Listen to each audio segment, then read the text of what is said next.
Since you've talked about the images and the symbolism, and you tied it completely fallaciously to the question of economic empowerment, I think I need to respond specifically to you. One, there's a very fallacious idea in this country that only certain people who live in certain parts of the country understand the economy. It's nonsense. This is why it is nonsense.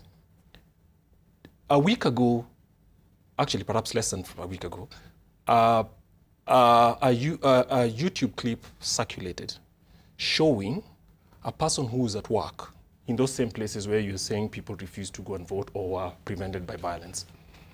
And this guy is riding a motorbike with a woman as his passenger, riding in a very deserted street, probably deciding, look, let me do my job anyway.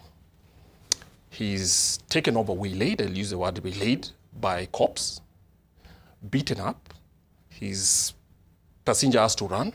And then, talk now about economic empowerment, I would think that his tool of business would be respected. Instead, the police broke it down. That guy is today a pauper. You can't then come and tell him that if he open up talks about economic empowerment, what does he know? He's been made a pauper by the action of the state. And that's what tells you that trying to separate economics from politics is completely fallacious. And this is not a simple example. Again, one child, 6 months old, has nothing to do with politics, doesn't even have a card, died because of political action. The parents said, look, we went to work, we came back, we were not part of the demonstrations for some reason. There's collective punishment of people, those same people you're talking about in those 25 constituencies. How do you blame them if they refuse? It does not necessarily mean they listen to the guy you don't like. It just means that they made their own decisions that, look, why should we take these risks upon ourselves?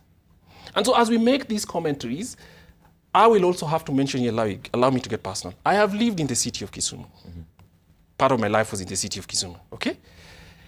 And the idea that these people are necessarily daft, given to violence, is nonsense. Some of the smartest people I've met, and I will challenge anybody, I've met in that same city. So this idea that they are given to testosterone charge, that they are ready to go to the streets to battle people and all that, is nonsense. But people feel that there's disproportionate use of state authority to humiliate people at the personal level and to try to make a political point to them, irrespective of what we can sit here and say, look, the economy matters more. Right. So so one of the things we have to be very, very careful. I mean, you can get away with that anywhere else, but I know this enough to say what you've said is completely blank. You don't know what you're talking about.